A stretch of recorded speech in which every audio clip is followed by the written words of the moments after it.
പരിശുദ്ധ ജപമാല നമ്മുടെ ആത്മാവിനെ ശുദ്ധീകരിക്കുകയും പാപങ്ങൾ കഴുകിക്കളയുകയും നമ്മുടെ ശത്രുക്കളുടെ മേൽ വിജയം നേടിത്തരികയും ചെയ്യുന്ന ആയുധം. ഈ ജപമാലയ്ക്ക് പിന്നിൽ ഒരു ചരിത്രമുണ്ട്. സാത്താന്റെ പ്രലോഭനങ്ങളിൽപ്പെട്ട് ജീവിതം കശക്കിയേറിയപ്പെടുന്ന മനുഷ്യനെ രക്ഷിക്കാൻ വേണ്ടി ദൈവപുത്രൻ ഈ ലോകത്ത് ജീവിച്ചനുഭവിച്ച രക്ഷാകര രഹസ്യങ്ങളുടെ സംഗ്രഹമാണ് പരിശുദ്ധ ജപമാല. അതൊരു സ്വർഗീയ പദ്ധതിയാണ്. ദൈവം നമുക്ക് വേണ്ടി, ഈശോ നമുക്ക് വേണ്ടി, സ്വർഗം നമുക്ക് വേണ്ടി തയ്യാറാക്കിയ, ഈശോ ഈ ലോകത്ത് പൂർത്തിയാക്കിയ രക്ഷാകര രഹസ്യങ്ങളുടെ ധ്യാനമാണ് പരിശുദ്ധ ജപമാല. അതിലൂടെ അന്ധകാര ശക്തികളുടെ മേൽ വിജയം പ്രാപിക്കാനും അങ്ങനെ ദൈവമക്കളുടെ സ്വാതന്ത്ര്യത്തോടെ ദൈവരാജ്യ പ്രവർത്തകരാകാനുമുള്ളവരായി നാം മാറാനാണ് ജപമാല പ്രാർത്ഥനയിലൂടെ പരിശുദ്ധ അമ്മ നമ്മളെ പ്രാപ്തരാക്കുന്നത്. ഏത് പ്രതിസന്ധിയിലും, പ്രത്യേകിച്ച് പാപ സാഹചര്യങ്ങളിൽ നിന്ന് സംരക്ഷണം നൽകുന്ന വലിയൊരു ആയുധമാണ് പരിശുദ്ധ ജപമാല. കാരണം പരിശുദ്ധ അമ്മ ഉത്ഭവ പാപവും കർമ്മപാപവും ഇല്ലാത്തവളാണ്. 3-4 നൂറ്റാണ്ടുകളിൽ ജപമാലയ്ക്ക് സമാനമായി ഉണ്ടായിരുന്ന പ്രാർത്ഥനയായിരുന്നു സങ്കീർത്തനങ്ങൾ. 150 സങ്കീർത്തനങ്ങൾ അക്കാലത്തെ സന്യാസ സഭകളിൽ പാടി പ്രാർത്ഥിച്ചിരുന്നു. ഇത് പല പ്രാവശ്യം ചൊല്ലേണ്ടി വരുന്നതിനാൽ എണ്ണം തെറ്റാതിരിക്കാൻ അവർ കയറുകളിൽ കെട്ടുകളിട്ട് അതിൽ പിടിച്ചാണ് പ്രാർത്ഥിച്ചിരുന്നത്. 6-ാം നൂറ്റാണ്ടിൽ വിശുദ്ധ ബ്രിജിറ്റ് 150 സങ്കീർത്തനങ്ങൾക്ക് പകരമായി 150 സ്വർഗസ്ഥനായ പിതാവേ എന്ന പ്രാർത്ഥനയും 150 നന്മ നിറഞ്ഞ മറിയമേ എന്ന പ്രാർത്ഥനയും ചൊല്ലാൻ തുടങ്ങി. താൻ ചൊല്ലുന്നതിനോടൊപ്പം വിശുദ്ധ മറ്റുള്ളവരെ ചൊല്ലാൻ പ്രേരിപ്പിക്കുകയും ചെയ്തു. സന്യാസ സഭയിൽ ഈ പ്രാർത്ഥന ചൊല്ലിത്തുടങ്ങി. വിശുദ്ധ അഗസ്റ്റിൻ സ്വർഗസ്ഥനായ പിതാവേ എന്ന പ്രാർത്ഥനയെ വിളിക്കുന്നത് സുവിശേഷങ്ങളുടെ സുവിശേഷം എന്നാണ്. അൽമായർക്ക് 150 സങ്കീർത്തനം ചൊല്ലി പ്രാർത്ഥിക്കുക എന്നത് പ്രയാസകരമായതുകൊണ്ട് 12-ാം നൂറ്റാണ്ട് മുതൽ അൽമായർക്കുള്ള പ്രത്യേക പ്രാർത്ഥനയായി 150 സ്വർഗസ്ഥനായ പിതാവേ, 150 നന്മ നിറഞ്ഞ മറിയമേ എന്ന പ്രാർത്ഥന സഭ പരിചയപ്പെടുത്തി.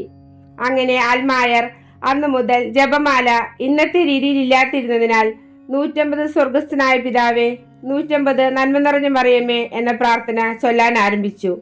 ഇന്ന് കാണുന്ന രൂപത്തിൽ വിശുദ്ധ ഡൊമിനിക്കിനാണ് 1241 പരിശുദ്ധ കന്യകാമറിയം പ്രത്യക്ഷപ്പെട്ട് ജപമാല നൽകിയത്. വിശുദ്ധ ഡൊമിനിക്കിന്റെ അൽബിജൻസിയൻ പാഷാണ്ഡകൾക്കെതിരെയുള്ള പ്രസംഗങ്ങൾ വിജയിക്കാതെയായപ്പോൾ ഒരിക്കൽ വിശുദ്ധ ഡൊമിനിക് നിരാശയിൽ ഒരു ഗുഹയിൽ പോയി 3 ദിനരാത്രങ്ങൾ അവരുടെ പാപങ്ങൾക്ക് മാപ്പ് അപേക്ഷിച്ച് പ്രാർത്ഥനയിലും പ്രാശ്ചിത്ത പ്രവൃത്തികളിലും ഏർപ്പെട്ട് കഴിയുകയും അബോധാവസ്ഥയിലാവുകയും ചെയ്തു. അപ്പോഴാണ് പരിശുദ്ധ കന്യകാമറിയം പ്രത്യക്ഷപ്പെട്ട് വിശുദ്ധ ഡൊമിനിക്കിന് ഇന്നത്തെ രൂപത്തിലുള്ള ജപമാല നൽകിയത്. ജപമാല കെട്ടാൻ വിശുദ്ധനെ പഠിപ്പിച്ചു. ജപമാല പ്രചരിപ്പിക്കണമെന്ന് അദ്ദേഹത്തോട് ആവശ്യപ്പെട്ടു. അപ്രകാരം അദ്ദേഹം ജപമാല പ്രചരണത്തിന് വേണ്ടി ഒരു സന്യാസ സഭ തന്നെ രൂപീകരിച്ചു. ആ സഭാംഗങ്ങളാണ് ലോകം മുഴുവൻ ജപമാല പ്രചരിപ്പിച്ചത്.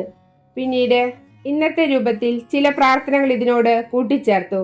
അങ്ങനെ 1569 പിയൂസ് 5-ാമൻ പാപ്പ സഭയിലെ പാരമ്പര്യ രഹസ്യങ്ങളിലെ പ്രാർത്ഥനകൾ ഉൾക്കൊള്ളിച്ചുകൊണ്ട് 15 രഹസ്യങ്ങൾ ഉൾപ്പെടുത്തിയ സഭയിലെ ഔദ്യോഗിക ജപമാല രഹസ്യങ്ങളായി പ്രഖ്യാപിച്ചു. അന്നു മുതലാണ് ജപമാലയ്ക്ക് കൃത്യമായ ഘടനയുണ്ടായത്. സഭ ജപമാല ഒരു കാനോന നമസ്കാരം പോലെയാണ് അൽമായർക്ക് നൽകിയത്. കാരണം ജപമാല പ്രാർത്ഥന ഒരു സമൂഹ പ്രാർത്ഥനയാണ്. കാരണം യേശു പഠിപ്പിച്ച സ്വർഗസ്ഥനായ പിതാവേ എന്ന പ്രാർത്ഥനയും സ്വർഗം പഠിപ്പിച്ച നന്മ നിറഞ്ഞ മറിയമേ എന്ന പ്രാർത്ഥനയും വ്യക്തിപരമായ പ്രാർത്ഥനയല്ല. അതിലുടനീളം ഞങ്ങളുടെ എന്നാണ് നാം പ്രാർത്ഥിക്കുന്നത്. വ്യക്തിപരമായി ചൊല്ലിയാലും എൻ്റെ എന്ന് പരാമർശിക്കാറില്ല. സഭ മുഴുവൻ ആ പ്രാർത്ഥിക്കുന്ന വ്യക്തിയോടൊപ്പം പ്രാർത്ഥിക്കുന്നു എന്നാണ് ഇതിന്റെ അർത്ഥം. ജപമാല ഒരു സമൂഹ പ്രാർത്ഥന എന്നതുപോലെ അത് ശക്തമായ ഒരു മധ്യസ്ഥ പ്രാർത്ഥന കൂടിയാണ്. ആനന്ദിച്ചാഹ്ലാദിക്കുനെന്ന പരിശുദ്ധ പിതാവ് ഫ്രാൻസിസ് പാപ്പയുടെ അപ്പസ്തോലിക പ്രബോധനത്തിൽ പ്രാർത്ഥനയെക്കുറിച്ച് പറയുന്നത് ഇങ്ങനെയാണ്: 2 പ്രാർത്ഥനകൾ ഏറ്റവും പ്രധാനപ്പെട്ടവയാണ്. അതിലൊന്നാണ് യാചനാ പ്രാർത്ഥനയും മറ്റൊന്ന് മധ്യസ്ഥ പ്രാർത്ഥനയും. ഫ്രാൻസിസ് മാർപ്പാപ്പ പറയുന്നത്, നീ നിന്റെ ദൈവത്തിന്റെ മുമ്പിൽ നിന്റെ കരങ്ങൾ വിരിച്ച് നിന്റെ നിസ്സഹായതയെ ദൈവത്തോട് ഏറ്റുപറയുകയും ദൈവത്തിന്റെ ശക്തിയിൽ നീ ആശ്രയിക്കുകയും ചെയ്യുന്നതാണ് യാചന പ്രാർത്ഥന.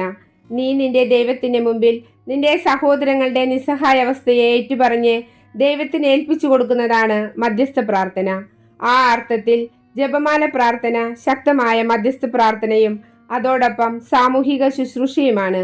വിശുദ്ധ കുർബാന പോലെ പ്രഭാതം മുതൽ പ്രദോഷം വരെ തുടർന്നു പോകുന്ന പ്രാർത്ഥനയാണ് ജപമാല പ്രാർത്ഥനയും. അതുകൊണ്ട് ജപമാല ചൊല്ലുമ്പോൾ പരിശുദ്ധ അമ്മയുടെ കൈകളിൽ നാം എല്ലാവരും സുരക്ഷിതരാണ്.